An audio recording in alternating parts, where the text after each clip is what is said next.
మహాకృపను బట్టి మరి గత ఆదివారం నుండి ఆదివారం వరకు దేవుడు రెక్కల నీళ్ళలో భద్రతపరిచి దేవుని యొక్క కృపను బట్టి మనల్ని నడిపించిన దేవదేవునికి మహిమ కలుగును గాక. మరి ఆదివారం రోజు దేవుడు ఇచ్చిన వాక్యము మీ మధ్యలో పెడుతుంటుండగా పరిశుద్ధాత్మ దేవుడు మాట్లాడి మనల్ని తృప్తిపరిచి ముందుకు నడిపించాలని చెప్పి మరి ఇంతవరకు మేము ప్రార్థనలు నడిపింపబడ్డాం. వాక్యంలోకి వెళ్తున్నప్పుడు వాక్యం వింటున్న ప్రియమైన సహోదరులు గ్రూప్లో వాట్సాప్లో చూస్తున్న వారందరికీ నా హృదయపూర్వకమైన వందనాలు. దేవుడు మాట్లాడుతున్నప్పుడు తెరబడే హృదయంతో మనం విన్నప్పుడు మనలో వాక్యం పనిచేస్తుంది. అలాగే నా సంఘ బిడ్డలు కూడా వందనాలు తెలియపరుచుకుంటున్నాను. వాక్యము ఈరోజు కీర్తన 81:16 ఒక మాట మనకు కనబడుతుంది. 81:16లోని ఏ మాట కనబడుతుందని అంటే, అతి శ్రేష్టమైన గోధుమల అనుగ్రహించి నేను వారిని పోషించుదను, కొండ తేనెతో నిన్ను తృప్తిపరచుదను. దేవుని వాక్యము అతి శ్రేష్టమైన గోధుమలు అనుగ్రహించి వారిని పోషించుదను, కొండ తేనెతో నిన్ను తృప్తిపరచుదను. దావీదు కీర్తనలో దావీదు యొక్క అనుభవాన్ని బట్టి కొన్ని మాటలు మనం చూస్తుంటుండగా దేవుడు దావీదుకు తృప్తిపరిచాడు, దేవుని ప్రజలకు దేవుడు తృప్తిపరిచాడు. ఈరోజు మనం చదువుకున్న అంశంలోనే ఏంటంటే, దేవుని యొక్క బిడ్డలుగా మనం దేవుళ్ళలో మనం ఉంటే అతి శ్రేష్టమైన గోధుమలను అనుగ్రహించి నిన్ను నన్ను తృప్తిపరిచే దేవుడు, ఆహార విషయంలో తృప్తిపరిచే దేవుడు, మనకి ఏ ఒక్క లోటు లేకుండా తృప్తిగా నడిపించే దేవుడిని మనం కలిగి ఉన్నాం.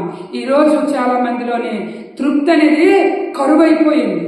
ఎందుకు? ఎంత వచ్చినా, ఎంత ఉన్నా, ఎంత తిన్నా తృప్తి లేదు మానవ జీవితానికి. అరే, నాకు ఈ రోజుకి, ఈ వారానికి, ఈ సంవత్సరానికి దేవుడు నాకు ఈ తృప్తి అయిన ఆహారం ఇచ్చాడు, నేను దేవుడిని నమ్ముకున్నాను కాబట్టి నాకు లోటు అనేది లేదు, నేను తింటూ నేను తృప్తి పడుతూ లేని వారికి అంత భోజనం పెడతాననే మనసు కొంతమందిలో ఉన్నాయి, కొంతమందిలో అటువంటి భావం లేదు. ఎంత ఉన్నా తృప్తి లేని జీవితం జీవిస్తున్నారు. కానీ దావీదు జీవితంలో దేవుడు ఒక తృప్తిని పెట్టాడు. అలాగే అపోస్తలుడైన పౌలు జీవితంలో కూడా దేవుడు మరి ఉన్నప్పుడు లేనప్పుడు కూడా తృప్తి కలిగి బ్రతికాడు. అలాగే మరి దేవుని ప్రజలుగా, దేవుని బిడ్డలుగా నేర్చుకోవలసిన మాటల్లో కొన్ని మాటలు మనకు కనబడుతున్నాయి. మరి నఫ్తలి వారు ఆ యొక్క బిడ్డను కూడా దేవుడు తృప్తిపరిచాడు. దేవుడు వారిని తృప్తిపరిచాడు. ఈరోజు మనకు మూడు అంశాలు. తృప్తిలోనున్న మాట 3 మాటలు 3 భక్తులు మన మధ్యలో దేవుడు పెట్టాడు. అయితే 3 భక్తుల జీవగ్రంథంలో అనేక మంది ఉన్నారు. కానీ మనలో తృప్తి అనే జీవితం మనం కలిగి ఉండాలని, సంతృప్తి అనే జీవితం మనం కలిగి ఉండాలని పరిశుద్ధాత్మ దేవుడు తెలియపరుస్తున్నాడు.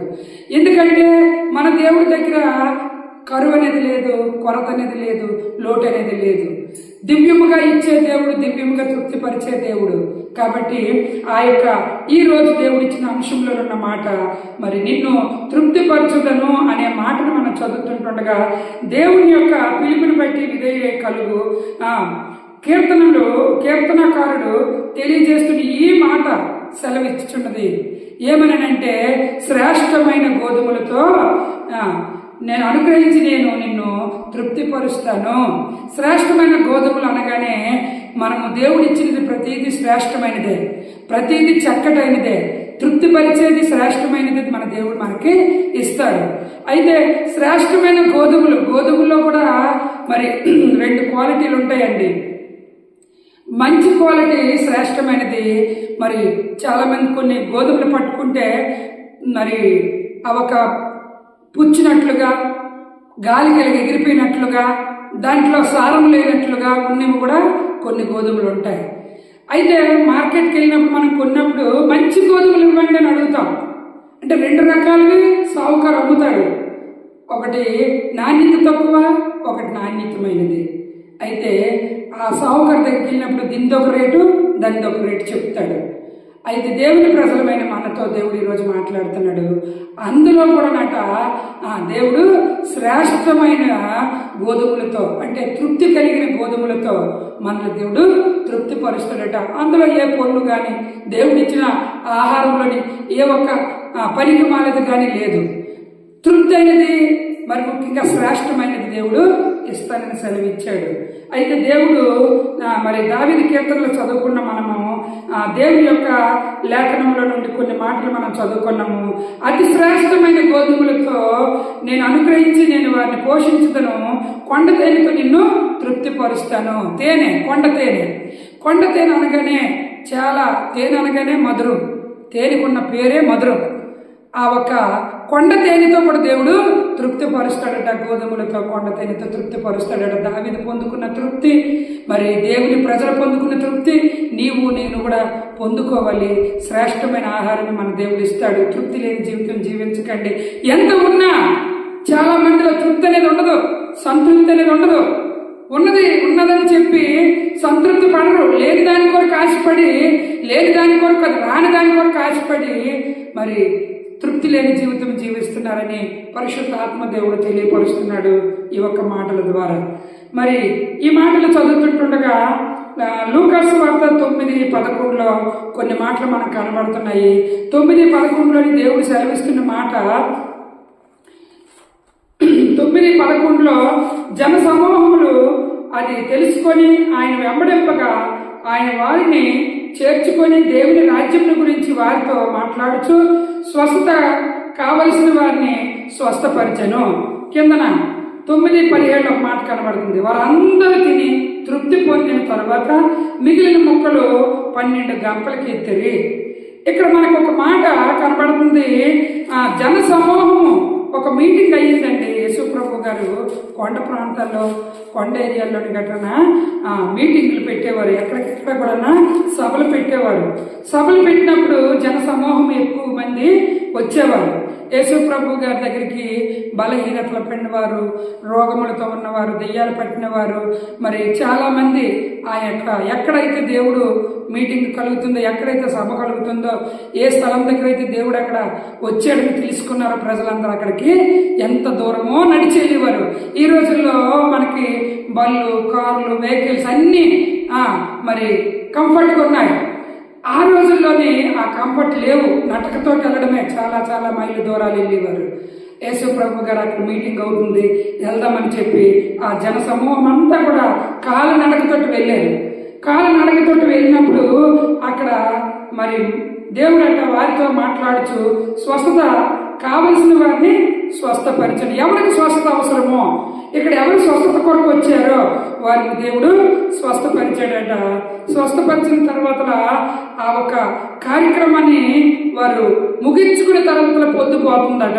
చదువుకుంటే కొద్ది మాటలు మనకు కనబడుతుంటాయి. 12లో ప్రొద్దుగురుకు ఆరంభించినప్పుడు 12 శిష్యులు వచ్చి, మనము అరణ్యంలో ఉన్నాము గనుక చుట్టుపక్కల ఉన్న గ్రామములకు పల్లెలకు వెళ్ళి బస చూచుకుని ఆహారం సంపాదించుకున్నట్లు జన సమూహమును పంపివేయమని ఆయనతో చెప్పిరి. ఇక్కడ మనం బస చేసుకుందాం, మరి ఆహారాన్ని సమకూర్చుకుందాం. ఆ చుట్టుపక్కల పల్లెల్లోని గ్రామాల్లోకి వెళ్ళిపోతే అక్కడ బస అవుతుంది, భోజనం అవుతుంది, పంపించమని దేవునితో శిష్యులు చెప్తా ఉన్నారు. అక్కడ చెప్తున్నప్పుడు ఆయన మీరే వారికి భోజనం పెట్టడని వారితో చెప్పగా, వారు మా యొద్ద 5 రొట్టెలు 2 చేపలు తప్ప మరి ఏమీ లేదు, మేము వెళ్ళి ఈ ప్రజలందరి కొరకు భోజన పదార్థములు కొని తెత్తుమని చెప్పిరి. వచ్చిన వారు ఇంచుమించు 5,000 మంది పురుషులు. ఆయన వారిని 5,000 మంది పురుషులు ఉన్నారట. ఇంతమంది పురుషులు ఉన్నారే, ఇంతమంది స్త్రీలు ఉన్నారే, ఇంతమంది పిల్లలు ఉన్నారే అంటే మనము మీటింగ్కి వెళ్తే మనం లెక్క పెట్టగలమండి జనాల్ని. ఆ ఒక కాలినడకతో వెళ్ళిన ప్రజలు ఎంత ఆకలితో ఉంటారండి. చూడండి, వెహికల్ మీద వెళ్ళి వచ్చిన వారికి కడుపులో ఉన్నదేమి అరగదు, కదలదు. కాలినడకతో వెళ్ళిన వారికి చాలా ఆకలి పడుతుంది, చాలా ఎక్కువ తినగలరు. అయితే మరి ఇంతమంది జనాంగానికి మా దగ్గర ఏముంది, ఆ పల్లెలోకి ఆ గ్రామంలోకి వెళ్ళిపోయి బస చేయడానికి, ఆహారం తినడానికి ఆ ఏరియా మార్గంలోకి వెళ్తామన్నప్పుడు దేవుడు అవసరం లేదు, మీరే వారికి ఆహారం పెట్టండి అన్నాడు. అప్పుడు వారు అంటున్నారు, అయ్యా మా దగ్గర ఏమున్నాయి, మా దగ్గర ఏమి లేవు. ఒకరికొకరు చూసుకుంటున్నారు. చూసుకొని మా దగ్గర 5 రొట్టెలే ఉన్నాయి, 2 చేపలే ఉన్నాయి. మేము ఎంతమందికి ఎలా పెట్టగలము, ఎంతమంది ఆహారం ఎలా ఆకలి ఎలా తీర్చగలము అని ఒకరికొకరు మరి ఆ ఏరియాలోని ఒకరికొకరు మాట్లాడుకుంటున్నారు. మరి దేవుడు అంటున్నాడు, ఆ 2 చేపలు 5 రొట్టెలు తిండి దేవుడు చెప్పాడు. చెప్పాక వారు ఏం చేశారటండి, వచ్చిన వాళ్ళందరూ ఇంచుమించు 5,000 మంది పురుషులు ఉన్నారట.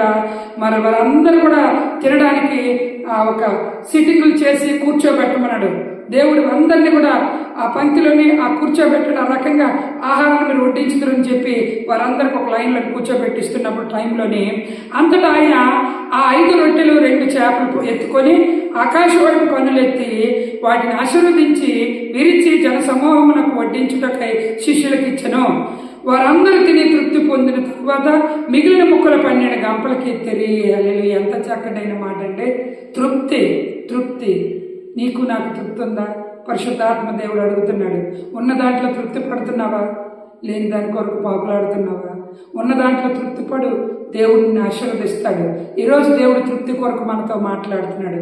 దావీదు అనుభవంలోని దావీదుకి దేవుడు చేసిన ఆ ఒక్క మంచి ఆ ఒక్క సహాయము, వాటి ద్వారా దావీదు కూడా తృప్తి పొందుకున్నాడు. మరి దేవుని ప్రజలను కూడా తృప్తిపరచగలిగాడు.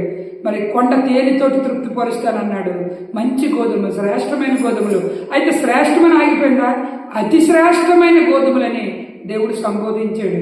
కాబట్టి దేవుని పిల్లలమైన మనకి దేవుడు నమ్ముకున్న మనల్ని అతి శ్రేష్టమైన ఆహారంతో మనల్ని దేవుడు తృప్తిపరుస్తాడు, దేవుళ్ళ ముందుకు నడిపిస్తాడు. ఎప్పుడైతే నీలో కృతజ్ఞత భావం ఉన్నప్పుడు. అందుకే వాక్యం చదువుకున్న దాంట్లో ఏమందండి, ఆ ఫుడ్ని, ఆ భోజనాన్ని, ఆ 2 చేపలు 5 రొట్టెలను దేవుడి చేతిలో పెట్టినప్పుడు ఆయనట ఆ రొట్టెలు చేపలు ఎత్తుకొని ఆకాశం వైపు కన్నులెత్తి వాటిని ఆశీర్వదించి విరిచి జనసమూహానికి పంచండి, పంచి పెట్టండి. ఆకాశం వైపు ఎత్తాడు, తండ్రితో సంభాషణ చేసుకున్నాడు, ఆశీర్వదించాడు ఆహారాన్ని. దేవుడు ఆశీర్వాదం ఉంటే కొంచెంలో కూడా దేవుడు సమృద్ధిస్తాడు, అందరికీ తృప్తిపడే ఆహారాన్ని ఇస్తాడు. అయితే తృప్తి పడిన తర్వాత వారందరూ తిని తృప్తి పొందిన తర్వాత మిగిలిన మొక్కలు 12 గంపలకి ఎత్తపడ్డదటండి. ఎంత ఆకలితో ఉండుంటారో, ఉదయం నుండి మీటింగ్కి ఎంత దూరం నుండి నడుచుకొచ్చారో. కాలినడకతో వచ్చిన వాళ్ళు అందరూ మార్గ మధ్యలో తింటారా? కొంతమంది తింటారు, కొంతమంది తినలేరు. ముందు దేవుడి దగ్గరికి వెళ్ళిపోదాం, స్వస్థత పొందుకుందాం, దేవుడి దగ్గరికి వెళ్దాం, ఉపవాసంతో వెళ్దాం, దేవుడి దగ్గరికి వెళ్దాం, స్వస్థత కొరకు వెళ్దాం, దేవుడు మాటలు వినడానికి వెళ్దాం. ఆతృతపడి వెళ్ళిన వారు చాలా మంది ఉన్నారు. వారందరూ కూడా స్వస్థతలు పొందుకునే తర్వాత ఆహారం ఎంత ఆకలేస్తుందండి, స్వస్థత వచ్చాక. కాలినడక నడిచిన వారికి ఎంత ఆకలేస్తుందండి. కానీ దేవుడి సమృద్ధి ఎలాగుందంటే ఆ 2 చేపలు 5 రొట్టెలు అందరూ తినగా 12 గంపలకి ఎత్తినట్లుగా సంతృప్తి కలిగిన భోజనాన్ని దేవుడు సమకూర్చాడు. ఏ దైవజనులైనా, దైవజనురాలైనా, ఏ విశ్వాసులైనా మరి మనము చింతపడనక్కర్లేదు. నీ దగ్గర కొంచెం ఉన్నదే దేవుడి వైపు చూపించినప్పుడు సమృద్ధి చేయగలిగిన దేవుడిని మనము కలిగి ఉన్నాము. అయితే నీ సమస్యను పట్టుకొని నీవే అయ్యో ఇంతే ఉందా ఎలాగా అని నువ్వు బదరపడనక్కర్లేదు. నీ సమస్యను తీసుకొని దేవుడి చేతిలో పెడితే దేవుడే మనకి సంతృప్తి కలిగిన ఆహారం ఇచ్చే దేవుడు. కాబట్టి చదువుకున్న దాంట్లోనే మరి వారు స్వస్థత పొందుకున్నారు. కడుపు నిండుగా తృప్తిగా తినివారు కాలినడకతోటి నడిచి వెళ్ళిపోయినట్లుగా దేవుని యొక్క లేఖనాలు సెలవిస్తున్నాయి. కాబట్టి దేవుని ప్రజలమైన మనము ఈరోజు నేర్చుకున్న మాటల్లోని కొన్ని మాటలను పరిశుద్ధాత్మ దేవుడు మనకి బోధిస్తూ తెలియపరుస్తున్న మాటల్లోని కొన్ని మాటలు లూకాసు వార్త 9:11 మనం చదువుకున్నాము. దేవుడు లూకాసు వార్తలోనే మనకి ఆ ఒక సంతృప్తి కలిగిన ప్రజలు మన మధ్యలో పెట్టాడు. మరి దేవుని బిడ్డలుగా ఈరోజు ద్వితీయోపదేశ కాండము 33:23లో ఒక మాట కనబడుతుంది. ద్వితీయోపదేశ కాండంలోనే దేవుడు మనకి చూపించిన మాట చదువుకుందాం. దేవుడు నమ్ముకున్న వారికి ఏ రోజు కూడా నా దేవుడు లోటు చేయడు. లోటు కలిగిందని అనుకోనక్కర్లేదు. లోటులన్నిటి నుండి విడిపించగలిగిన దేవదేవుడిని మనం కలిగి ఉన్నాము. కాబట్టి ద్వితీయోపదేశకాండంలో 33:23లో ఒక మాట మనకు కనబడుతుంది. 23లోనే ఏ మాట కనబడుతుందంటే, నఫ్తలిని గురించి ఇట్లనెను, కటాక్షము చేత తృప్తి పొందిన నఫ్తలి, యెహోవా దీవెన చేత నింపబడిన నఫ్తలి, పశ్చిమ దక్షిణ దిక్కులను స్వాధీనపరచుకునుము. పశ్చిమ దక్షిణ దిక్కులు స్వాధీనపరచుకో. సముద్రాలు అక్కడ ఫుట్నోట్లో ఒక మాట మనకు కనబడుతుంది. ఏమనంటే దక్షిణ, మరి అక్కడ ఆ మాట చదువుతుంటే సముద్రము అని మనకి తేటగా ఆ ఒక మాటకు అర్థం మనకు కనబడుతుంది.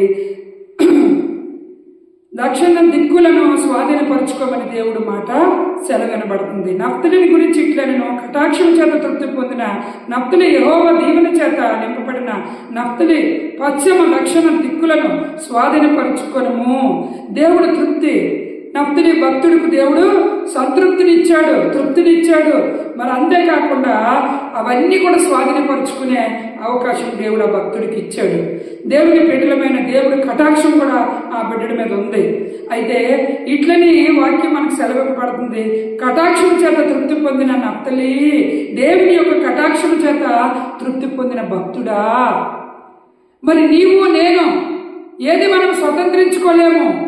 దేవుని బిడ్డలుగా దేవుని యొక్క సన్నిధిలోని అనేక మందిని దేవుని గురించి సంపాదించి దేవుని సంతృప్తి పరిచే బిడ్డలుగా నీ నోటిలో నా నోటిలో దేవుడు ఇచ్చిన మాటలను చెప్పి దేవుని వైపుకు మనం నడిపించాలి. మనం ఏది స్వాధీనపరచుకోలేము, కానీ అవసరమైతే దేవుడు స్వాధీనపరచుకునే అవకాశం కూడా ఇస్తాడు. ఈ యొక్క భక్తుడికి దేవుడు ఇచ్చాడు. కటాక్షం చేత తృప్తి పొందిన నఫ్తలి, యెహోవా దీవెన చేత నింపబడిన భక్తుడు. కాబట్టి నీవు నేను దేవుడు కటాక్షించి తృప్తినిచ్చి మనకి స్వాధీనపరచుకోలేని కూడా స్వాధీనపరచుకునే శక్తిని దేవుడు మనకి ఇస్తాడట.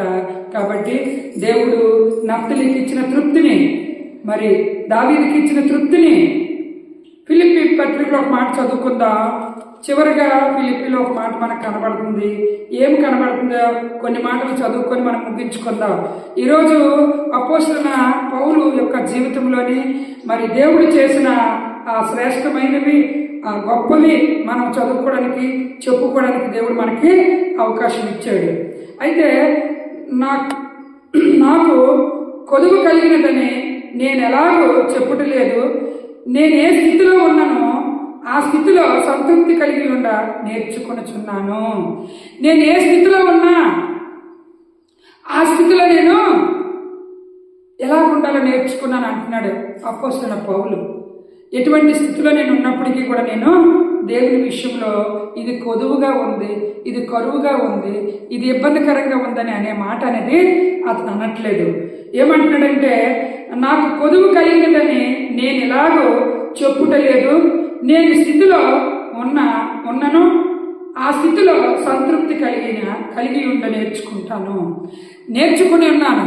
నేను ఏ స్థితిలో ఉన్నా ఆ స్థితిలోనే ఉన్నప్పుడైనా లేనప్పుడైనా నేను దేవునికి ఇబ్బందికరంగా నేను మాట్లాడలేను. నేను ఏ స్థితిలోనైనా దేవుని కొరకు తృప్తి కలిగి ఉన్నాను అని అపోస్తలుడైన పౌలు ఈరోజు దేవుడితో మనతో మాట్లాడుతున్న మాట నిజమే. దేవుని ప్రజలమైన మనము తృప్తి కలిగి ఉంటున్నామా? పౌలు వలె చెప్పగలుగుతున్నామా? నాకు కొదువు కలిగినదే నేను ఎలాగో చెప్పట్లేదు. నేను స్థితిలో ఉన్నను, ఆ స్థితి తృప్తి కలిగి ఉండి నేర్చుకుని ఉన్నానని అన్నాడు. పౌలు నేర్చుకునేది మనకు నేర్పుతున్నాడు. అపోస్తలుడైన పౌలు అనేకమైన స్థలాల దగ్గరికి వెళ్ళి దేవుని గురించి బోధ చేసిన వాడు. కరువు, ఇబ్బందులు ఎన్ని వచ్చినా ఆయన ఎంత మాత్రం కూడా నా దేవుణ్ణి విడిచిపెట్టలేదు. ఇది నాకు కుదువుగా ఉంది, ఇది నాకు కరువుగా ఉందని ఏనాడు కూడా అనలేదు. దేవుని దగ్గర ఖచ్చితంగా బ్రతికి మరి దేవుణ్ణి మహిమపరిచాడు. అనేక మందిని దేవుడి వైపుకు నడిపించుకొచ్చాడు. కాబట్టి నేను ఈ స్థితిలో ఉన్నాను. నాకు ఇగో ఈరోజు ఇల్లు నిండిపోయినంత ఆహారం ఉంది, నేను తృప్తి పడుతున్నాను. రేపు నాకు ఆ ఇంటి నిండగా ఆహారం లేదు, నేను చింత పడుతున్నాను అనలేదు. ఉన్నప్పుడు లేనప్పుడు కూడా ఏ రోజు కూడా ఇది కొదువని చెప్పి ఇబ్బందికరంగా అనిపించుకోలేదు. అతను ఇబ్బందికరంగా అనలేదు. అయినా దేవుడు అతన్ని తృప్తిపరిచాడు. ఈరోజు మనం నేర్చుకున్న మాటల్లో మరి ఇశ్రాయేలు ప్రజల విషయంలో దేవుడు ఎంతగానో ఆశపడుతున్నాడు. నా ప్రజలు, నా బిడ్డలు ఐగుప్తులో ఉన్న ప్రజల్ని మరి దేవుడి వైపుకి నడిపించాడు. అక్కడ వాళ్ళకి కరువే, వాళ్ళకి అక్కడ ఇబ్బందులే, వాళ్ళకి అక్కడ సమస్యలే, లేచినప్పుడు కూడా దేవుడు వారిని విడిచిపెట్టలేదు. ఎందుకంటే మనము దావీదు కీర్తన ఇందాక చదువుకున్న దాంట్లో ఏముంది? ఇశ్రాయేలు కాపరి అనే మాట అతనికి సంబోధన. ఇశ్రాయేలు కాపరి అని పిలుస్తూ ఉన్నాడు. అంటే ఇశ్రాయేలు ప్రజలకైనా కాపరిగా ఉన్నాడు. కాబట్టి ఇశ్రాయేలు విషయంలోనే దేవుడు ఎక్కడా కూడా వారిని ఇబ్బంది పరచలేదు. మరి అనుక్షణం క్షణక్షణం కూడా వారికి సమృద్ధి ఆహారాన్ని ఇచ్చుకొస్తూ వారిని ఎక్కడికెక్కడ కూడా దేవుడు మరి కాపాడుకొస్తున్న దేవుడు. కాబట్టి ఆ ఒక ప్రజలు బిడ్డలు దేవుని వైపుకి చూసి దేవుని వైపున తిరిగి నడుచుకుంటున్నప్పుడు దేవుడు ఎంతో సంతోషిస్తాడు. కాబట్టి ఈరోజు నీవు నేను సమృద్ధి కలిగిన బిడ్డలుగా ఉండాలని దేవుడు ఆశిస్తున్నాడు. కాబట్టి సమృద్ధి నీలో నాలో ఉండాలి. సమృద్ధి మనలో సమృద్ధి మనలో ఉన్నప్పుడు దేవుడు కార్యాలు ఇంకా మనం ముందుకు చేయగలము. దావీదుని మన మధ్యలో పెట్టాడు దేవుడు, నఫ్తలీని మన మధ్యలో పెట్టాడు దేవుడు, అపోస్తలుడు పౌలు మన మధ్యలో పెట్టాడు. అంతకంటే విలువైన శ్రేష్టమైన గోధుమలతో మనల్ని దేవుడు పోషించి కొండ తేనెతోటి తృప్తి పరుస్తానని దేవుడిని మనం కలిగి ఉన్నాం. ఎక్కడ కూడా తృప్తి లేని జీవితం దేవుడు మనకి ఇవ్వడు. సంతృప్తినిచ్చే దేవుడు, అతి శ్రేష్టమైన గోధుమలతో తృప్తిపరిచే దేవుడు మనం కలిగి ఉన్నాం. ఆహార విషయంలోనే 5 రొట్టెలే 2 చేపలే ఎంతో మంది తిని అద్భుతం అక్కడ దేవుడు చూపించాడు. అటువంటి సంతృప్తి కలిగిన దేవుణ్ణి మనము కలిగి ఉన్నాము. మనలో కూడా అటువంటి సంతృప్తి ఉండాలి. మరి తృప్తి కలిగిన బిడ్డలుగా మనం ఉండాలి. చాలా మందికి మన దేవుని వాక్యాలు చెప్పి వారిని దేవుడి వైపుకి నడిపించి వారికి లోటైనది ఏమైనా, ఆహారం లేనిది ఏమైనా ఉందంటే అంత ఆహారం పెట్టినప్పుడు వారు తృప్తి పొంది మన దేవుణ్ణి మహిమపరుస్తారు. కాబట్టి కళ్ళు మూసుకొని ప్రార్థన చేద్దాం. కళ్ళు మూసుకుందాం. స్తోత్రాలు ప్రభువా నాయన యేసయ్యా.